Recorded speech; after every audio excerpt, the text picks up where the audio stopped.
और हमें चाहिए कि हम क़यामत में खुश रहना चाहते हैं तो हमें क्या करना चाहिए, हमें नेक अमाल आगे भेजने चाहिए ताकि वो नेक अमाल का अज्र हमें जन्नत की शक्ल में मिले और अल्लाह की नेमतों की शक्ल में मिले। अब उन कम नसीबों का जिक्र हो रहा है जो क़यामत में नाखुश हो।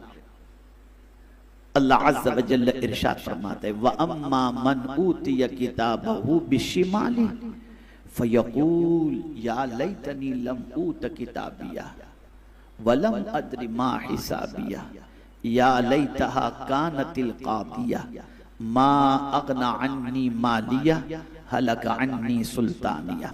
अब समझे, और जिसको दिया जाएगा उसका नाम अमल बाएं हाथ में, जहां उसके बाएं हाथ में आमाल नामा दिया गया, तो अब आप देखें वहां क्या कहेगा बंदा, फयक़ूलु हा उमुक़रऊ किताबिया, वो अपना आमाल नामा लोगों को दिखाएगा और कहेगा पढ़ो, ये जन्नती कहेगा, जन्नती कहेगा जिसके दाएं हाथ में आमाल नामा दिया जाएगा, वो कहेगा मेरे आमाल नामे को पढ़ो, और जिसके बाएं हाथ में आमाल नामा दिया जाएगा उल्टे हाथ में, वो क्या कहेगा, फयक़ूल या लैतनी लम ऊत किताबिया, वो कहेगा एक काश मुझे न दिया जाता मेरा नाम, काश न दिया जाता, काश कि मुझे मेरा आमाल, इसलिए कि आमाल नामा मिलते ही वो समझ जाएगा कि मेरा ठिकाना क्या है। जैसा रिजल्ट बंदे के हाथ में आता है तो पहले देखता है फेल, समझ जाते हैं काश कि यार मुझे ये न मिलता, काश कि मुझे नहीं। और कुछ बंदों को शुरू से ये मालूम होता है कि अंजाम क्या होना है, उनकी जिंदगी की गड़बड़ियां उन्हें बताती हैं कि उनका हश्र क्या होगा। इम्तिहान के अंदर जो बच्चे साल भर तैयारी नहीं करते उन्हें मालूम होता है कि रिजल्ट क्या आने वाला है, लेकिन जो मेहनत करते हैं उन्हें इत्मीनान होता है कि रिजल्ट हमारा क्या आएगा। तो अब जिनके बाएं हाथ में आमाल नामा दिया जाएगा, फयक़ूल या लैतनी लम ऊत किताबिया, काश मुझे न दिया जाता मेरा नाम अमल, वलम अद्रि मा हिसाबिया, और मैं न जानता मेरा हिसाब क्या है, न जानता मेरा हिसाब क्या है, आमाल नामे के अंदर जो कुछ है काश कि मैं न जानता कि इसके अंदर क्या दिया हुआ है। यानी जब उसके सामने उसके करतूत, उसके गुनाह, उसके पाप, उसकी आवारा गर्दी जब वो देखेगा तो कहेगा काश मुझे मेरा आमाल नामा न दिया जाता और जो है मुझे मेरे हिसाब के बारे में मालूम न होता, मैं न जानता। यहां से ये बात समझ में आई कि हमारा कोई राज कयामत के दिन, जो समझाना चाहता हूं समझिए, जितना भी दुनिया में हमारा सीक्रेट मामला है, सिक्रेसी है जितनी भी, ये कयामत के दिन सिक्रेसी नहीं रहेगी, सब कुछ राज अल्लाह बता देगा, आमाल नामा बता देगा, छुप कर जो भी किया है वो भी बता देगा, और एलानिया जो भी किया है वो भी बता देगा। छुप कर आदमी ने गंदी पिक्चर देखी है वो भी दफ्तर में आ जाएगा, अगर छुप कर कोई आवारा गर्दी की है तो वो भी नजर आ जाएगा, वो भी वाज़ेह हो जाएगा। अब जिसने बचाया है अपने आप को गुनाहों से, तो कयामत के दिन नाम आमाल उसके हाथ में आते ही वो लोगों को दिखाता हुआ घूमेगा, ये देखो मेरा आमाल नामा।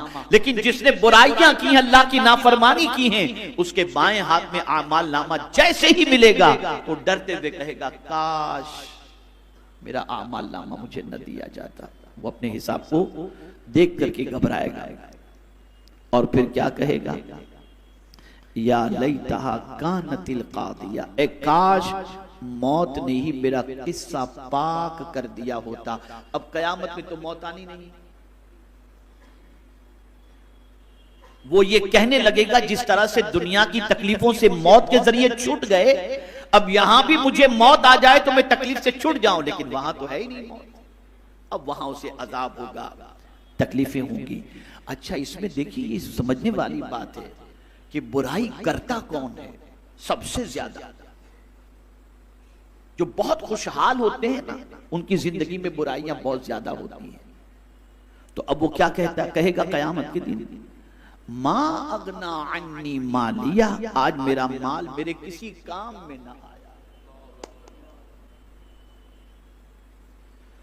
वो माल जिसके जरिए पाप किया करता था, गुनाह किया करता था, वो माल कयामत में कुछ काम नहीं आएगा। इसी को कुरान ने दूसरी जगह पर कहा है, यौम ला यनफ़उ मालुम वला बनून, कयामत के दिन न माल नफा पहुंचाएगा न बेटे नफा पहुंचाएंगे। और सिर्फ माल ही की बात नहीं, कभी कभी बड़ा ओहदा मिल जाता है, बड़ा मकाम मिल जाता है, बादशाहत मिल जाती है, और बादशाहत के मिलते, सुल्तानी मिलते ही वो इंसान ऐसे ऐसे काम करता है। जैसे आज आप देख लीजिए, बहुत सारे ऐसे सुल्तान मिलेंगे जिनकी बस पूछिए ही नहीं अय्याशी की पोजीशन क्या होती है, ये हाल उनका होता है। तो अब आगे कुरान कहता है, हलका अन्नी सुल्तानिया, मेरी बादशाही भी फना हो गई, अब यहां कोई बादशाही नहीं चलेगी, कुछ भी नहीं, सब खत्म हो गया, माल भी कुछ काम नहीं आएगा। और ये ना कोई समझे कि दुनिया में मेरे पास बादशाहत है, मैं जो चाहूं करूं, मेरी बादशाही की वजह से कयामत में भी मेरा कुछ चल जाएगा। वहां कुछ न चलेगा, न दिरहम चलेगा, न दीनार चलेगा, न तख्त चलेगा, न ताज चलेगा, न दौलत चलेगी, न पाउंड, न रियाल, कुछ नहीं चलेगा।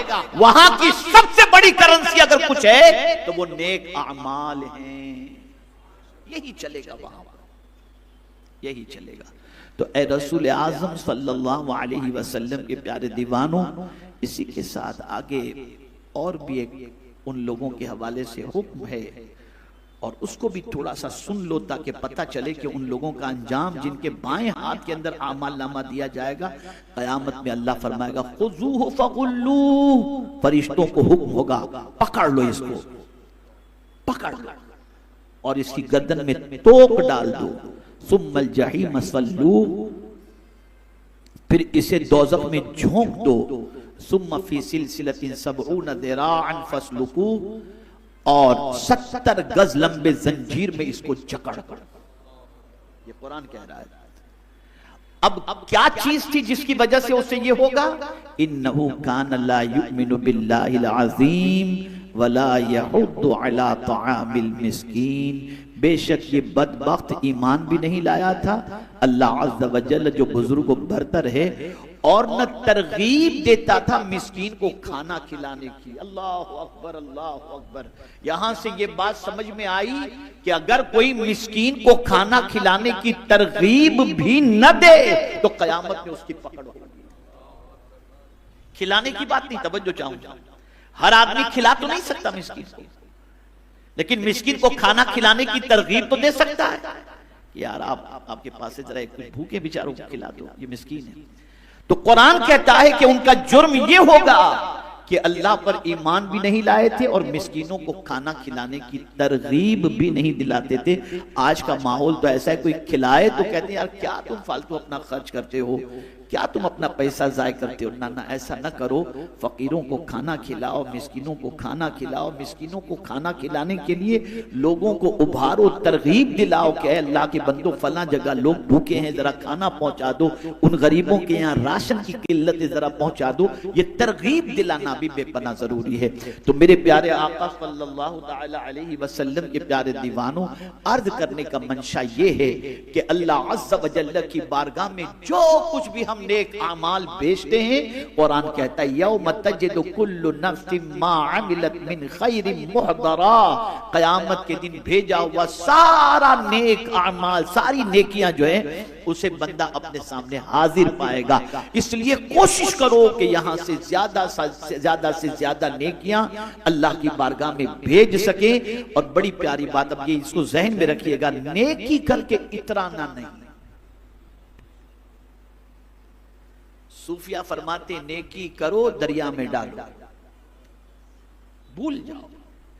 आप नेकी को भूल जाएंगे, हम नेकी को भूल जाएंगे, लेकिन मौला नेकी की परवरिश करेगा, वो पालेगा। मैं अभी खवातीन के इज्तिमा से खिताब कर रहा था नासिक में ऑनलाइन, तो मैंने उसमें खवातीन को यही तरगीब दिलाई कि आप खर्च करो अल्लाह के नाम पर। वजह क्या है जानते हैं? मैंने हदीस शरीफ कोट की कि सरकार सल्लल्लाहु अलैहि वसल्लम फरमाते हैं, मैंने जन्नत में झांक करके देखा तो सबसे ज्यादा उसमें गरीबों को पाया। और जहन्नम में झांक कर देखा तो सबसे ज्यादा औरतों को पाया।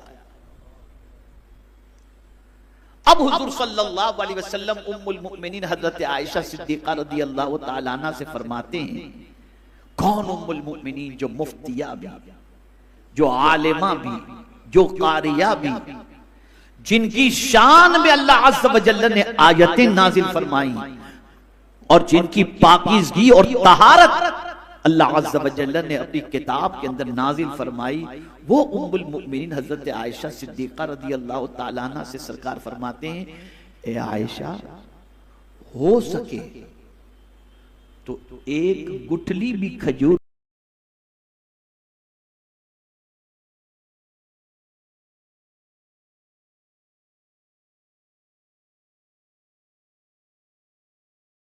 करके अपने आप को जहन्नम से बचा लो। सदका अल्लाह के गज़ब को ठंडा कर देता है, अल्लाह के गज़ब को ठंडा कर देता है। और फिर रसूल आज़म सल्लल्लाहु अलैहि वसल्लम हजरत अस्मा रदियल्लाहु ताला अन्हा से फरमाते, कौन हजरत अस्मा?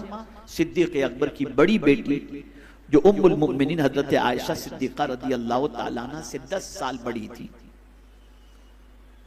और बड़ी अजीम रसूल आज़म सल्लल्लाहु अलैहि वसल्लम की मोहब्बत में डूबी हुई थी, बहुत अज़मत वाली खातून थी।